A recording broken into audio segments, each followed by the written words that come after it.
Welcome to By the Way with Beth and Stacey. I am Beth Cooper. I'm Stacey Earlywine, and it is Turkey Week. Yes, happy Thanksgiving, everyone. We are excited at my house for it. So, yeah. I know you're excited for it. I love Thanksgiving. I do. I love everything about the holidays, and I love Thanksgiving. And yeah, I do too. It's going to be a good time. I love Thanksgiving too. We have a whole house full.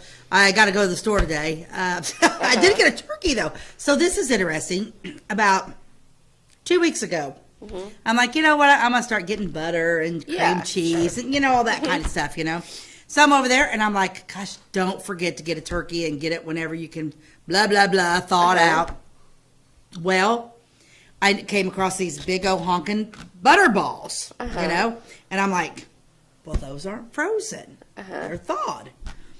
And I'm like, well, who would buy a turkey now for Thanksgiving that's not frozen? that's already thawed. Right. So I was the butcher guy there at IGA, who I really like. I was like, okay, I got a question. I said, if I buy this turkey today while I'm thinking about buying a turkey, do I freeze it? He said, no, don't freeze it. It's good to go. Just leave it be. Put it in the refrigerator and leave it there and then take it out and bake it. He said that thing, the way they've got it all Packaged and preserved. packaged and preserved, because I hate thawing out a turkey. It takes a long time.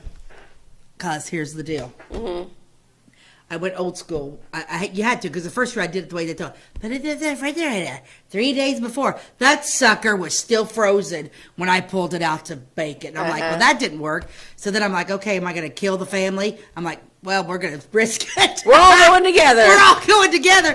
So then the next year, I left that turkey out, let it thaw out on my counter. Nobody died. Yeah. What's up with that? It's like, come on, give me a break. I don't know. But anyway, so this year I got that turkey, so I did grab the turkey, and that was all good. And I use almost every entity of my, because last year we put it on the smoker grill thing. Man, it was really good. So I'm gonna do that again, and so we'll do that. Then of course my oven. I make the dressing, and I'll do the mashed potatoes, and I make that Amish corn that I like so well. Yes, that's so good. And then mac and cheese for the kids, and I cheat and buy all the desserts. I have somebody that makes them homemade do that because I just don't have time.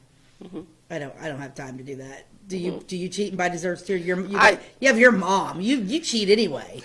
Yeah, I'm not in charge of any desserts actually. So where we go, it's just you bring a dish or whatever. So I usually do deviled eggs if I make it to the 8 strikes. This year we're doing the large family on Thanksgiving. And so I'll bring deviled eggs to that, and then I'm also baking the ham. Okay, yeah, I do quite a bit. It's all at my house, and I think there'll be 24 adults, and the kids are exploding on us. Yeah, That'll be really nice. I don't know, but there's been times like when everybody and you don't was have them lot. Bring a dish. Linda helps. Diane brings rolls, and she does. We kind of nixed the ham and started doing turkey and pork loin. Gross. I love pork loin. I hate it. You hate pork loin? I do. Oh man, I love a pork loin. But I would still be okay with that because I would just eat the turkey. I mean, see, that's the nice thing about having 2 meats is that you please everyone normally. Well, I don't really eat turkey that day. I'm the weird, because after I've turned into my granny. My granny used to never eat with us after she cooked. She cooks every Sunday. She'd cook all day, and she ate after everybody else was done. And I always was like, she's like, well, by the time you fix it all, you don't want it. And I'm there, so I don't even Thanksgiving Day. I kind of get that. Like at Thanksgiving Day, I don't really eat that. I'm a dressing. Oh my gosh. So we already have had one Thanksgiving meal already this year. We had it on Sunday, the Sunday before, with Jason's mom and dad. Oh. And Cheryl, my mother-in-law, it was so good, and she makes really good dressing. Yeah, my mom. And that's the only thing I had seconds of was the dressing, because I was really so full after I ate that I was like, I don't need to eat anything more. But I had one more little spoonful of that dressing. Oh, because it's so good. So good. A lot of times, like my plate at Thanksgiving will have my Amish corn on it and just nothing but dressing. I don't eat I don't eat the noodles. I don't eat any of that stuff hardly because I want that dressing. But I make so much, I will eat it that entire week. And every day just gets better. My mom made. Not all dressings are created equal. They definitely are not. And my mom made it, and she made the best dressing ever, so she taught me the right. So did my Grandma Rose. I miss her every day, but I really especially miss her dressing at Thanksgiving because that seems to be the one thing missing. Now, some people are mixing like cornbread and I watched something. No, like, no. I don't like cornbread. I don't like cornbread They dressing. mix cornbread with the bread dressing. Like, no. No. Wrong. Negative. It's wrong. You're either going to have cornbread dressing or you're going to have bread dressing. I'll have a bread dressing. Me too. Not real sagey. I don't like it super sagey. I like that chickeny flip. I'm going to get hungry now. Me too. But yeah, so no, I make the dressing, and Mom taught me how to make it. And man, I've nailed it. The last Mom died in 22. So this is my third time of making it, and I nailed it the last couple of years. Diane was like, because that's what we were like. It's like, oh gosh, when Mom, who's going to make that dressing? And I said, well, I could try to make it, and then we were also worried about it, and it was like, it turned out fine. Yeah, it turned out really good. It was just like hers. Good. Yeah, so Good. Yeah, but I am one of those. I'm a bouillon cube better than bouillon user. Those things are. I love those better things than are bouillon. game changers, and Yes. because some people like cook and they don't. I just don't feel like you get as much flavor whenever you. And my mom used Bouillon you use cubes. you use the broth from the turkey, but it still just doesn't give you that Flavor. You got to use, and those bouillon cubes are just like, why do they wrap them up so tight?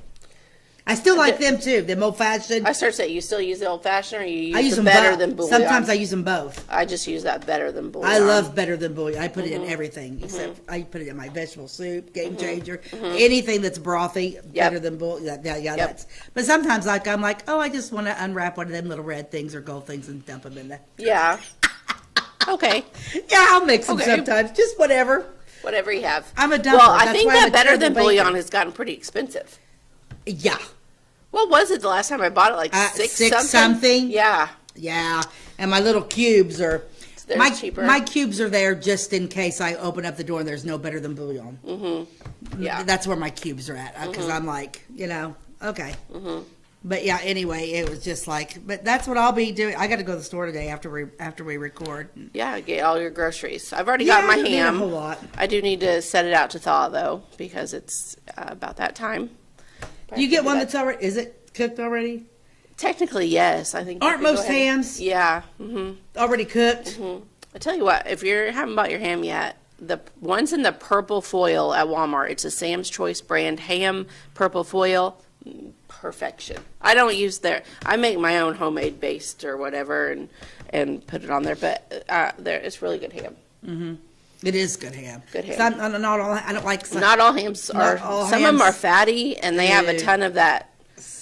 Yeah. What's that called? I don't know. I don't know. I don't like And then- looking at it. If I even see ham that's got some of that on I there, cook I'm like, hams get it off there. at the church pretty often for funeral dinners. And so I go through many hams a year. So I've compared them all. There's some that you buy and there's like you might buy like a 13 or 14 pound ham and you hardly get any meat off of it because the bone is like this big around. It's like all bone Yeah, and what's not the much purpose of meat. that? Like no thanks. Yeah, I don't know. That's weird. Yeah. Okay. You got an Okay, ad we for us? probably should. Ty's going to have to keep us Okay. because we still don't have a new clock in our studio. We don't have a clock in our studio. Ty, somebody remind me to get one of those. Well, I have one. I just didn't bring it yet. Oh! Ty said he has one. He just hasn't brought it yet. So Okay, so hopefully it's your fault. We'll just blame it on him. He'll bring Where's it the next bus? week. He's going under. I do that a lot. It seems like my favorite thing is to throw people underneath the bus. That's a lot of fun.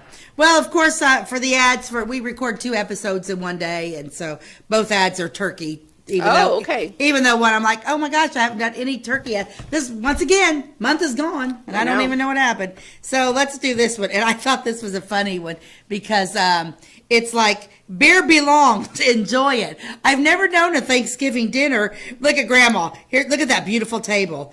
Those pink, first of all, yes on those pink dishes, please. yeah. And her little silver tray, and that turkey looks amazing, and the candles. And Are those all people lined up at her door? yeah, there are people lined up at the door because beer belongs. Enjoy it. Oh my. There's Grandma coming with her beer. I've never Crack seen up. that.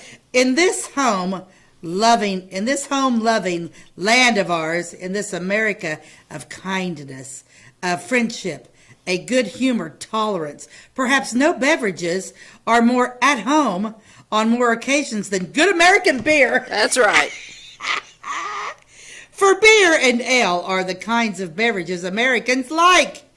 They belong to pleasant living, to good fellowship, to sensible moderation and our right to enjoy them. This too belongs to our own American heritage of personal freedom. All right. America's beverage of moderation. Okay. United States Brewers Foundation. And it was chartered in 1862. Oh, yeah, and then down here in the corner, it's got like celery and olives, you know, and then beer. Beer. Have a little side salad and a big old beer. Your Thanksgiving dinner. I don't know, but I'm like, ooh, those are super cute pink plates. This is my attention. But I'm like, wow, that turkey looks great. Look at those pretty.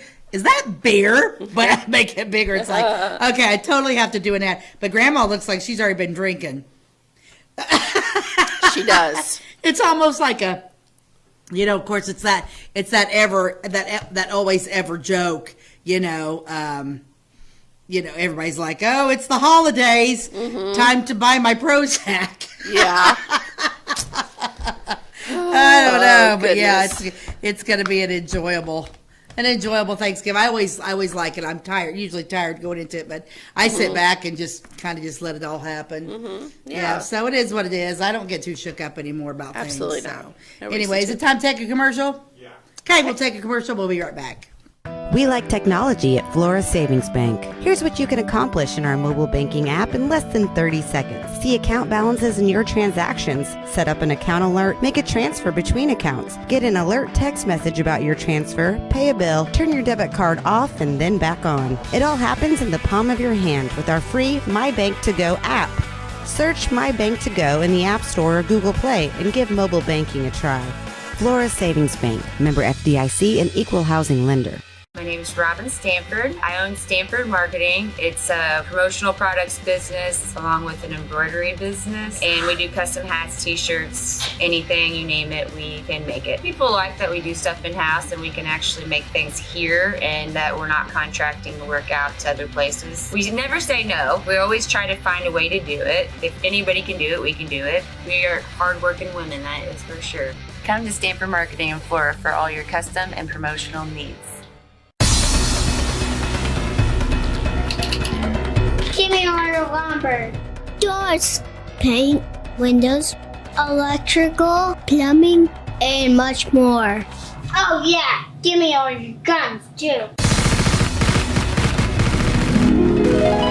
John Lucas, What? you better be dreaming about all the stuff we sell here at Zink Building Center. Oh, I would. Zink Building Center in Louisville on Route 45. It's a cool place. Welcome back to By the Way with Beth and Stacey. I'm Beth Cooper. I'm Stacey Earlywine, and before I continue in some early Louisville beginnings, lots going on. There is a lot going on. Oh, wow. Lots going on. We're getting ready for holiday activities. Oh, boy, yeah. Anymore, we don't even do our Christmas till I don't, the last year, I do Christmas like the first day of January with my family because it's just like I got so much going on. Right off the bat, we've been in rehearsals for the Nostalgia Theater Children's Christmas play. Uh-huh. Is this 6 years? I think it could be. I think it's 6. I need to go back and look at that. But anyway, it's called Reindeer Games. And it is on Friday and Saturday night, December 5th and 6th. And it starts at 7 o'clock.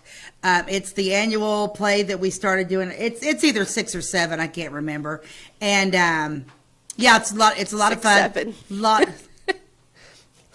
Go ahead. Did you just do? You know what? My license plates say. Oh, I know. My Stacey, kids are well 6, aware. 7. Yes. And that when the children come in, they're like, "Your license plate 6, 7." I'm like, "What? Stop!" Yeah, Cohen Knapp did it to me all night last night. Hey, Stacey, 6, 7. I'm like, "I'm going to beat you." Yeah. So anyway, go ahead. Anyway, so 6 yeah. or 7 years we've been doing it. We can't remember. I can't remember. But anyway, and it is one of the youngest. It's a young. I have 8 little reindeer. Yep, I have 8 little reindeer. They were so funny last night. Last night was the first time we were in the back of the room and in that little room, and they had and they're new. There's lots of new. The only ones coming back is Arwen, Jack, and Nora Airbarker. So I've got 5 brand new little reindeer back there with me, and they're boys. Yeah. So Sam and I are switching positions because I gave Sam your position out front. We're switching because she doesn't have the authority with him out front. I don't, and I had one of these shirts on last night. So long story short, I'm not helping Stacey with the play this year. So instead, Samantha Mossberger is. Yeah. And so that's why she said that. Yeah. So I'm not there. And so, because Beth is meaner than I am. And I'm the mean one. Yeah. The bad cop. And She's Sam the is good meaner cop. than I am. So I need to switch because I wore like one of these little velvety shirts and they're all like, oh, that's so soft. And I'm like, I'm a okay, me. I've got to pay attention. Because I don't mind it if they're on me. I'm like, but I got to pay attention. Shh, shh, shh, shh. I'm paying attention because I couldn't. Cause we didn't She's have way speakers. too nice. I am. I'm way too nice. She's way too nice to them because then they get all rowdy and they run around like little wild Indians. And instead of like, this isn't working. So you got to sit down. We're practicing. We're practicing. So last night I had no idea because I couldn't hear because we have a speaker backstage, but I couldn't really hear because Jim didn't have it. He bowls on Monday night. What? So tonight we'll be back there. But anyway, they were so funny. This is funny because they get to talking. And there's a couple of children that are new that aren't familiar with any of the kids in here. But I thought about that last night. So for the first time, I actually saw them interacting with those other little children. Good. Because they've just kind of been sitting off to the side, their brother and sister sitting off to the side and not, being real. And then last night when we were back there with them, they were like making friends with, of course they knew Jack already, but they were making friends with Nora and with Arwen and with Wild. So I Good. saw that little group of children kind of pull that out, and that made me happy. I'm like, well, that's the whole purpose for this. And so, because like when we do this play, it's Clay County children, and so it's not I don't want to say not your normal children. They're really, really good kids, but we have a couple that have some issues, and so it's good to bring them in and get them, tuned in with other kids and that type of thing. And they really, because they're shy, and it really just pulls it out of them. It Those really shy does. children. It is. It's the greatest part of doing the plays is watching someone who starts year one, and when they say their lines, they're like, and then he said da da da, and then we're like, say it louder. And then he said, and then the second year they're a little bit louder, and then there's some now that are. I'm thinking of one in particular that has moved on, and now he's in our adult plays, and he just says his lines, and he's loud and can project, and there's a couple other that are in the kids play that started off so quiet. I'm thinking of one particular girl that's I think in this year's play, and she's like one of the, she does such a great job now, and she started off so shy. Yeah. So it really does kind of it's pull good. them out of their shells It's a little good bit. for them, and, Yeah, and it a lot is. of this stuff isn't offered at the school anymore, and so. But I'm enjoying it. It's a lot of fun. But my grandson Jack is in it too. Of course, he wants to be right on me, right? So if he's on me, then they're all on me. I'm like, sweetheart, go sit down, and he's like, yeah, that shirt sucks. I'm like, I know, sweetheart, go sit down. Of course, Paige is helping too, and she's like. That would be me if I was there helping me. Like, we told you to sit there. We told you to sit there. You two do not touch each other. Sit down and listen. And Stacey's like, oh, honey, why don't you just have a seat? Yeah, baby? it's okay, sweetheart. Go sit down. It's okay, sweetheart. And then, but they were kind of getting a little. I'm like, guys, be quiet. I can't hear. Guys, be quiet. I can't hear. Guys, be quiet. And finally, Jack came up to me because he wants to be by me. He's like, yeah, this just isn't working back here, is it? This just isn't working. I said, yeah, and you're kind of part of the problem. You're part of the problem. Crack up. You're kind of part of the problem, sweetheart. If you'll go sit down, they will be too. And he's like, yeah, really not working. Yeah. He works me. Yeah, he and knows. I'm in grandma mode. Yes. I used to be meaner. I think I used to be meaner. I think you were definitely meaner when you had your own kids. Oh, yeah. Oh, Mother Stacey and Grandma Stacey. Ha! Two different Stacey's. Oh, you just wait. I know. Okay, so that's December 5th and 6th. Yes. But then let's talk about the following weekend, Which December I'm 13th. Really excited about. December 13th at Nostalgia Theater, downtown Flora, is going to be the Madrigal. And Yes. this is brought to us by Three Birds Playhouse out of Palestine, Illinois. They are a group of actors that do this every year. They sell out their shows every single year in Palestine. This year they agreed to bring one on the road and do it at Flora. So I hope that the Flora community shows up like the Palestine community does and really come out and support these guys because it is amazing singing. You It eat is a awesome. delicious meal. It's How many people do you think were in there when we were at Palestine? That room's doesn't hold near nothing like ours do, but how many people do you think were there? when we were there. I'm trying to, because they were like, I would say over 100, 125 maybe. You think? I don't No, know. I don't think There was so. probably 10 at a table. Yeah.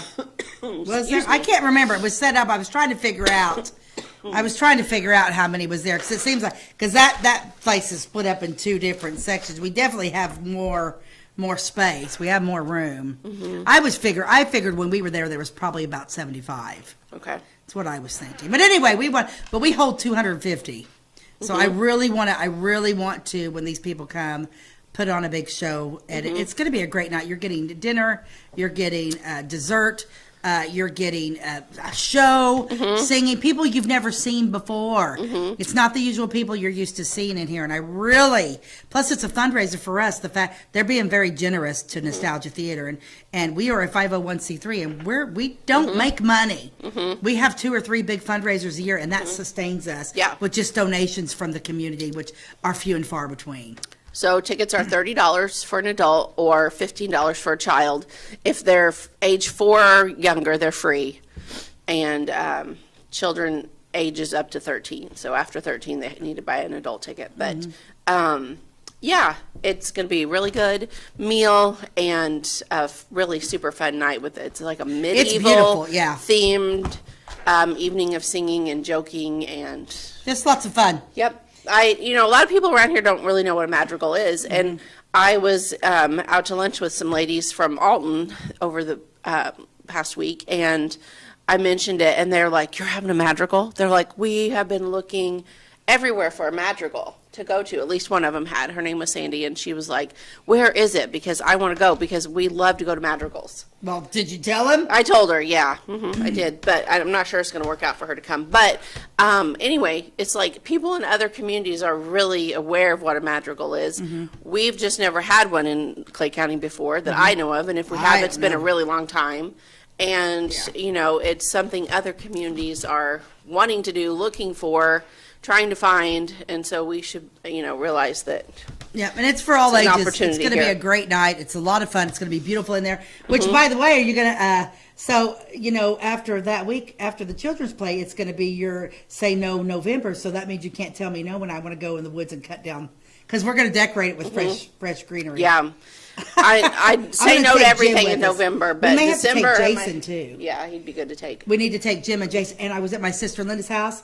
Pine trees everywhere. Okay. Everywhere. Awesome. And so they're like, take what you want. Okay. So yeah, so we were gonna have Jim and Jason, because I'm thinking it's not gonna be. Of course, not, we're looking for, but I'm going to be layering and that type of stuff. And Yeah.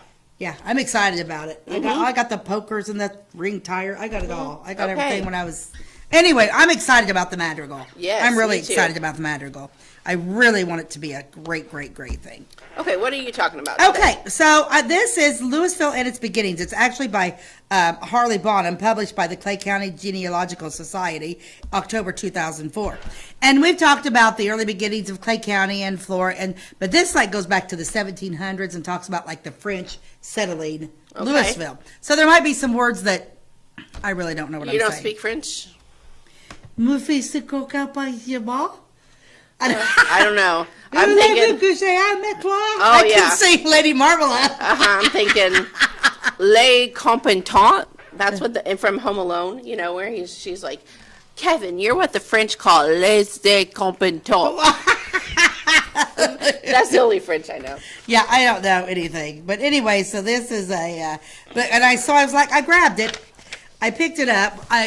Somebody had sent some of these books I got 3 new books too, and there's lots of pictures, so I'll probably be sending in a lot of pictures. Yesterday I had my granddaughter all day. I had a visitation. I had practice. I got home at 8:30, and it was like I didn't have time to send any pictures. I did have time to read through some of it, but I didn't have time to send in pictures. So I will be doing some loading up on pictures later, because there are some new photos that I haven't seen yet. So that's kind of fun. But anyway, and it's broken down in parts. I just lost my train of thought. I don't know where I was going. Oh, anyway, so I was at Eagle Station the other day. And so I went in there, and as I was walking out, there was this book and then 2 other books. And I'm like, what's up with these books? She said, well, somebody brought them in to see if I could sell them for them. I said, I'll take these 3. So I went and got 3 new Awesome. books. Yeah, because it's got the pictures are what I really like. But anyway, it breaks it down to parks. So I'm going to read some of this Okay. book. And maybe we'll be repeating some of the things we've gone over the past. But I don't know about you guys, but if you've watched our shows, I do know we have people that have just started watching and are not like going back and YouTubing a lot of our episodes. I came across a lady the other day and said, "I just caught you in Beth's show. Gosh, I can't believe I said, "Well, we're in like a couple hundred episodes." And then she's like, "Oh, I just don't do YouTube." So I'm like, "Well, so if we get to the point we start touching on things of the past, so what, we got new viewers, and it's always a pressure." Because I just asked Beth this morning. I said, "Did we ever do this guy?" And she's like, "Yeah." And I'm like, "Okay, I don't remember." Some of the stuff we did in the early episodes, we don't really remember all the details about. So if we don't remember it, chances are So- you don't remember it either. So we might hit a little bit on the. Yeah. I know, like George Goebel or something like Yeah, that. that's He's who we're going to talk a He's little a bit main about. player, Him. so. Yeah, so we're going to talk a little bit about him too. But anyway, it starts out to those who are native to the area. We know it as Louisville, which is our county seat of government. If you study the history of Louisville, you almost have to like really start about how the town even came into existence. So we're going to go back to the year 1690 and just talk a little bit about. We're talking like way, way, way back. Wow, Indians. 1690, 1690, yeah. You would see the same. It's amazing. Like if you think about this, he talks about this. Like we're going to talk about 69. It's like it's amazing how the hills and the streams are still those same hills and streams that was back when everything was founded. The streams were clustered with timber and various stretches of natural prairie space in between. The wilderness had remained undisturbed since the last ice age and was now crisscrossed with faint trails that were caused by migration of vast herds of buffalo. That's the other thing we've talked about. I was having a conversation with an adult the other day, and I was like talking about things we talked about. I said, "Do you realize we had like buffalo were all over this?" And I have a feeling in the past, I bet some farmers have dug up quite a few buffalo bones. But anyway, it's like, yeah, this was a place full of buffalo. Yeah. And I don't think people realize Illinois had the Indian heritage that we had, the Native American heritage we had. But it was natural to the American Indians who also used these trails. The tall growth of the prairie sometimes reached a height of 10 feet, and it was nearly impossible to travel overland unless a trail had been broken. This is one reason why the Indians fired the prairie every year to tender grass that replaced the tall rank stems, providing excellent grazing for gaming animals. And I've never understood how many times you like go by and you see, like farmers will burn fields. And it's like, so they're just kind of clearing that all out. One of the trails crossed the river at Louisville and ran from the northeast to the southwest. From all indications, it crossed the Wabash at the south edge of town and continued in the direction of Xenia, where it joined another trail that ran from Kaskaskia to Vincennes. Right. With the coming of the French, these trails began to take names and are mentioned in early journals. By 1720, the French had built a fort and fur trading post near present-day Lafayette, Indiana. This was known as Fort Wheatonin. It was. Have you ever heard that one before? No. It was located on the same trail that passed through Louisville, our Louisville. From Wheatonin, it went on northward to the French-built fort Pontchartrain. Pontchartrain. How do you say that? Pontchartrain, I think. Isn't that the name of the river that I think Alan so. Jackson mentioned in a song? Not the Chattahoochee, but the other one. No, it was George Strait. He'd swim the Pontchartrain. Okay. Or was that Garth Brooks? Swim the Pontchartrain. I've never heard it because I don't listen to country music. Let me see it. But I'm pretty sure that if Paul Ingalls had fished in it, you would know the real word. So I don't know. Yeah, I'm going to go with Pontchartrain, I think that's right. which raised in 1701. This later was known as Fort Detroit and is now simply Detroit, Michigan. The trail through Louisville by the year 1740 was called the Kaskaskia Wheatonin Trail, or the Kaskaskia Pontchartrain Trail. And then by 1765, the Detroit Trail. Oh, we need to take a break. already? Okay, we will take a commercial break and we'll be right back. At Clay City Banking Company, we're all on the same team, regardless of zip code. At home, work, school, or across the country, you can be part of our team with our cutting-edge mobile banking products. From your hand, you can check balances, transfer money, make deposits, and pay bills. Looking for a loan? We've got you covered with our mortgage, agriculture, commercial, and consumer loans. Join our team today. Clay City, Flora, Louisville, and Fairfield Banking Companies. We're the hometown banks, member FDIC, and equal housing lender. Since 2004, Ed Lewis Trucking has been moving America forward. Family owned and built on values that matter. Reliability, hard work, and service you can count on. From dry van freight to dump and hopper bottoms, plus top tier truck maintenance in their state-of-the-art shop that's open to all truckers, not just their own fleet. They're growing stronger, expanding with their recent acquisition of McKinney Trucking, but never losing sight of what drives them. It's Ed Lewis Trucking, family driven, service proven. Call Ed Lewis Trucking at 618-686-3555. Tomorrow. Some fear the uncertainty it brings. Some trust the promise it holds. At Grinnell Mutual, we are always looking forward to tomorrow, growing and innovating. So even if the plans you have for the future aren't the same as the plans that the future holds for you, you can be ready. Because we'll be ready, like we have been for over 100 years. Trust in that. Trust in tomorrow. Talk to your mutual agent today. Your local agent is on the square. Louisville, Clay County, Farmers Mutual Insurance. Welcome back to By the Way with Beth and Stacey. I'm Beth Cooper. I'm Stacey Earlywine, and I'm talking about the early 1700s Louisville. And we just talked about the trail through Louisville in the year 1740 was called the Kaskaskia Weatonin, or the Kaskaskia Pontchartrain Trail. One branch of this trail forked to the west, somewhere north of Effingham, and then came southward past Edgewood and joined the Kaskaskia Trail south of Iuka. In my opinion, this is Harley Bonham's words. The Louisville route was used mostly in dry weather, and the Edgewood route during the wet seasons, because we do a lot of flooding around here. Between the years 1700 and 1750, the French built a vast fur trade empire that actually boggled the mind. Down these trails came the traders with pack horses loaded with cloth, muskets, metal tools, steel traps, cooking utensils, and all the trade goods necessary to return with loads of fine furs, which were shipped to the hungry European markets.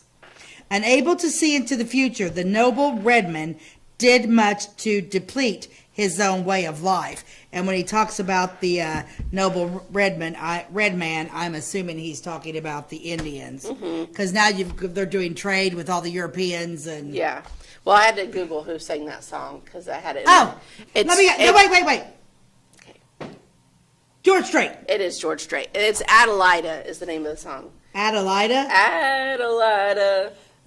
I'd swim the Pontchartrain. You know that? No, but my Okay. goodness, why do you use such big words? I don't know. He should have swam the Wabash. He needed something with a lot of syllables, I guess. Well, I guess he did. Okay. Oh, that's funny. Well, he could have just done fa la la la la la, live for today. I think those people always do that kind of. Yeah. Or what's that one song that ain't no sunshine when she's gone, and he just goes Yeah. No words for that part. Okay. I don't need the karaoke words for that one. Okay, back to we're Sorry, I had to interrupt you. we're 'cause that was on my chasing- mind. Well, we needed. I knew it was in a song. It's you actually know. in several songs. It was what I found out. There's been Okay. a lot of country songs written about. Well, then that just goes to show you how important. If country songs are being written about what we're saying, it's associated with Clay County. That's right. There we go. By 1774, the Wabash River had received its name. It came from an Indian word that had the meaning of shining water. To the French, it was Rivière de Quebec. That is, river of shining water. The spelling, Obok, and related forms are found. So from Wabashi of the Indians, and this was used by all tribes and dialects, came our English Wabash. and it was actually spelled it's like Wabashi, Wabashe, and finally the American term Wabash. Okay. So that was kind of a little Indian. Yeah. Did you ever know where the Wabash got its name? No.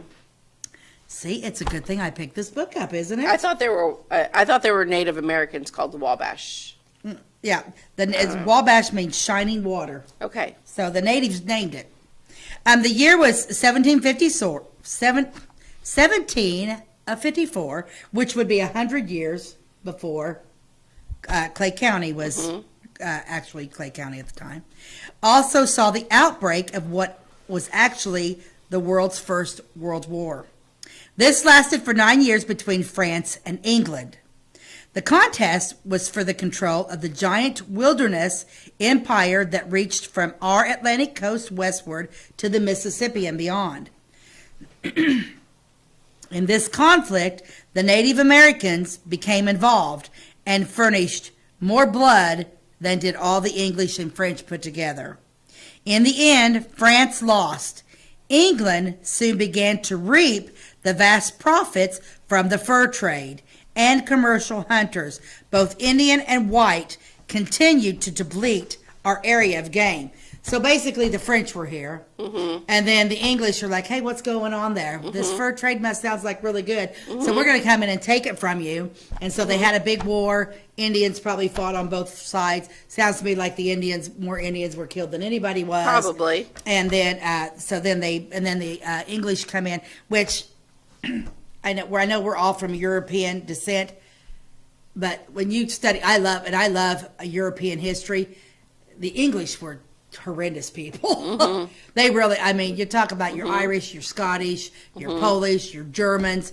The English were horrible people. That's why I kind of get upset when like Americans are like so obsessed with the British royalty. It's like they stem from the most awful hatred in the world. I'm not a real big fan of I like Princess Diana. She's the only one because she wasn't part of it. But anyway, that's my just take on that, because I feel like in the world that we live in with everybody, so it's just like we'll just fall over back and forth for the royals. Don't mean anything to me, especially that royal family. Not good. Henry VIII, not good. Side note, not a fan. Okay, so at the close, and I'm English. I've done my hair. We've got English in us. So not putting down anybody that's got English heritage, because we all have a little touch of everything in us.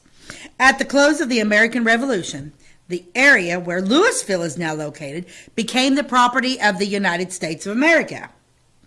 It was to remain so from 1783 until the early spring of 1818. We did not arrive at the year 1818 without hardships. From Canada, England continued the war against the United States in the form of the Indian warfare that raged in Ohio, Indiana, and Kentucky for a span of 40 years. oh my gosh, that would be like people's entire lives. They didn't all live that long. No. Can you imagine being in war for 40 years? And it would have been ugly. Terrible, terrible, terrible. When the War of 1812 ended at the close of 1814, we were finally free from English rule, and the real westward movement was about to start. Illinois did not escape this bloody purge.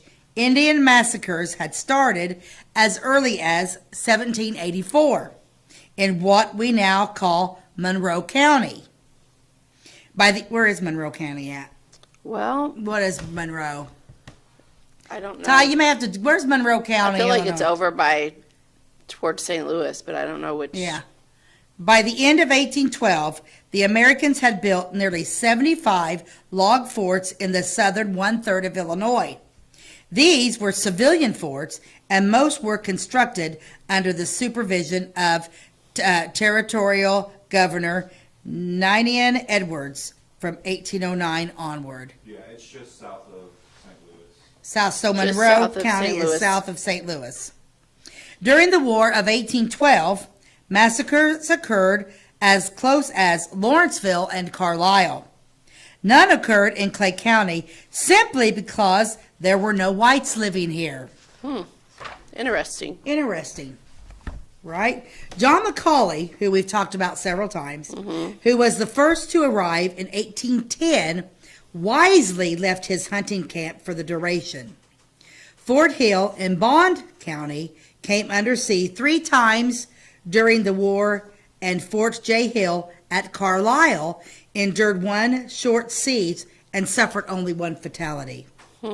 During this time of bloodshed, about 100 people, mostly women and children, were killed. Oh my gosh, that's awful. It is. So, I mean, that's kind of an interesting thought. Can you imagine? You know, we're talking, they just said all these over 100 log cabin forts were built in southern Illinois, close to our area. Gosh, if only one of them were to remain. Isn't it a shame? Yeah. That would have been very interesting to have. That would be a neat visit. Here we go. I'm going to talk a little bit about George Goebel. George Goebel, who became Louisville's first settler, spent the War of 1812 around Fort Campton in Wabash County. His father, Benjamin Goebel, had been a Revolutionary soldier, and the family arrived to the area in the spring of 1811. In Fort Compton and nearby Fort Stillwell, about 125 people band together near Allendale. Okay. There is a good chance that the Goebel family was of French descent and that the original spelling was Goblet, the name pronounced in English as Goebel, and would naturally have been spelled that way also.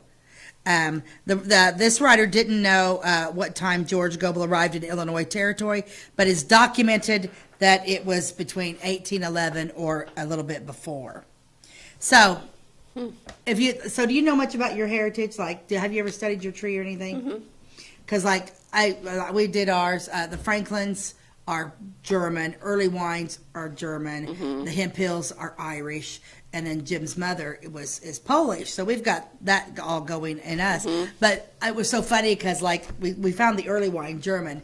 Early Wine was like Erling and like that. Erling Wien. It's like I could almost hear a German yelling that out. So Erling Wien. But Franklin's just always been Franklin. You know, Hemphill was always just Hemphill. But Early Wine was when you come across this. Do you have any funky? No, it's pretty much German. There is one little wing, on the Devore side that has some English and French. But pretty much. Yeah, because Devore seems French to me. Yeah. But I think there's still a ton of German in that whole line. Yeah. So. Well, like I said, you don't find all like I said, the early wines German. Franklin. We should do an German. episode on our own heritage because We should do that. there's a few interesting stories out of my own family tree. Yeah. Because I went back to trace us to a Revolutionary War soldier to join the Daughters of the American Revolution, which I'd still like to do. I haven't done it yet, but I'd like to. And there's more than one Revolutionary War soldier in my history, but the first one I came to, they called him Cat, C-A-T-T. And he was I think in his 60s or something, and he married, which would be my 6 or 7 times great-grandmother, who was 13. Oh! I mean, awful. And you find stuff 60? It was crazy. It's been several years since That's I looked weird. him up. It was Revolutionary War. I know it was a different time Let's period. run him down. But it's you find this stuff in your own family tree, and you're like, what? No! Why? And it's just crazy, the stuff that I've would be, dug up. Yeah, you should find. Yeah, you should. Yeah, I'll bring that in one day. I haven't found any pedophiles yet in my. Yeah. Sad to say. Sorry. It was on the tip of my I'm tongue. the one that brought it up, but I mean, it blew my mind. I was Right. just like, oh my gosh. Well, And then there was another line, and it had an English noble person. I was related to an English nobleman. Well, how neat. I feel like somehow, some way, I've got to be related to somebody famous. There's got to be. There's got to be probably a are. money trail somewhere that I just missed out on, right? I keep thinking that way. Okay, Ty, am I doing good? You need to take a break. Need to take a break. Here we Okay, go. we'll be right back. Briscoe Surplus Sales on the northeast edge of Flora is your one-stop do-it-all shop. Looking for rugged boots and footwear from great brands like Lacrosse, Rocky, and Carolina? They're there. How about top-notch small engine parts and service? Briscoe Surplus Sales has it. Whether you're wiring your switches or switching your wiring, Briscoe Surplus Sales has the solution and the know-how to help you get the job done right the first time. Briscoe Surplus Sales, your one-stop do-it-all shop. This is Christy, inviting you to wrap yourself in lasting luxury at Carnaby Square. We specialize in one-on-one customer service, high quality, head-turning, on-trend fashions, footwear, accessories, and a complete line of Brighton leather goods and jewelry. If you want to nix fast fashion and invest in a true-to-size, ethically manufactured wardrobe that you'll wear for years, it's time to treat yourself at Carnaby Square in downtown Fairfield. At Clay County Hospital, we are dedicated to providing quality care for you and your family. Our skilled medical team is committed to your well-being, ensuring that you receive the personalized attention you deserve. From filling your prescriptions at our state-of-the-art pharmacy to a visit with our compassionate behavioral health providers, we're here to support you every step of the way in your journey. Experience the difference at Clay County Hospital, where your health is our priority. Clay County Hospital, complete care, start to finish. Welcome back to By the Way with Beth and Stacey. I'm Beth Cooper. I'm Stacey Earlywine, and we're going like way back, 1700s, Louisville. Kind of interesting because once I started reading this, like it, you know, we do searching and you find this out, and then somebody else, and every time, because like we learned about the Wabash getting its name today. We learned some new history things, so it's kind of cool. In the spring of 1811, well, right now I just talked about how the Goebel family, which are French descent, arrived in Illinois in 1811. So now we're going to talk about the Arnold family. In the spring of 1811, the Arnold family arrived from Kentucky, and after crossing the Wabash at Vincennes, followed the trail southward on the Illinois shore to the vicinity of Fort Compton, which stood near present-day Allendale. From there, southward to Shawneetown. A few settlers were scattered in various forts and blockhouses as war was looming again with England. In cooperation, once again, there's the English, in cooperation with the citizens at nearby Fort Stillwell and Fort Barney, a schedule of workers went about the task of growing crops, cutting firewood, and all other industry that was necessary to sustain life on the frontier. Something just caught I'm a big Charlie Kirk fan, and people are always talking about like immigrants built this, you know, and he was like, no, settlers. You know, they don't use the word immigrants here. These are settlers. Settlers come to a town or to a land that nothing's been touched. Settlers settled this country. Immigrants came and then helped build it. So I do think I never ever heard anybody make that difference between a settler and an immigrant. They came to become our country. They came to make it not exactly like the one that they just left. Yes, they like cut the grass, burned it off, made them, you know what I mean.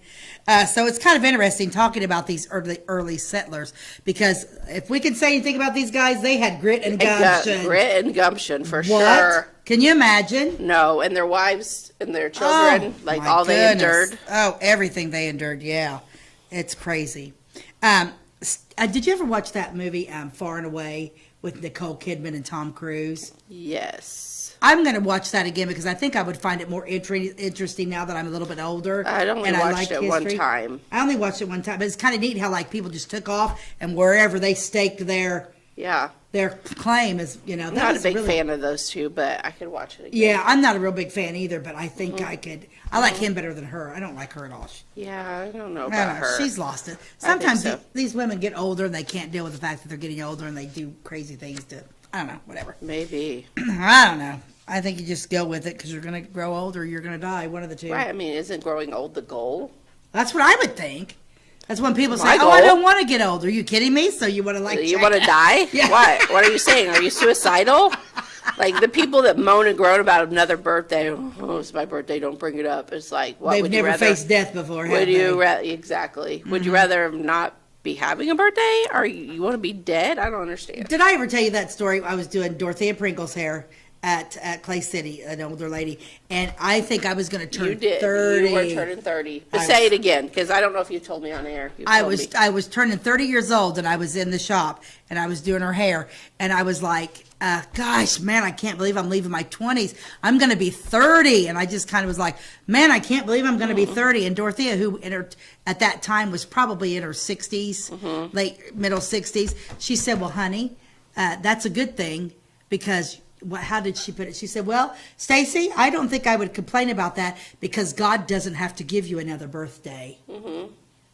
And I went, oh. You're She right. said, there are other options than having a birthday. Absolutely. And I'm like, never, and I've never complained again, because I'm thinking, how silly of me. There are a lot of people that would have loved to have seen yeah. their 30th birthday. Okay, here we go. Stephen Arnold is now on his way here. Stephen Arnold had been the soldier in the Revolutionary War, and within his family was his daughter Nancy. It was at Fort Levi, Compton, that Nancy met her future husband. His name was George Goebel. The impending romance sprouted and grew during the summer of 1811, with the marriage taking place at Fort Compton during the early part of 1812. Inland and westward from the, wait, where am I at? So now we have met. So now we know what happens here. So Stephen Arnold, his daughter Nancy, meets George Goebel. Now we're going to jump in here a little bit Nancy and George. Nancy and George. Now we're going to talk a little bit. So now we know this is what's happening. They're moving to Louisville. And now we know that inland and westward from Vincennes, John Macaulay had been located on the Little Wabash since the spring of 1810. With him was young Seth Evans, who was only 10 years of age. Remember, because this is when you said you don't like him anymore. He was only 10 years of age when they first arrived.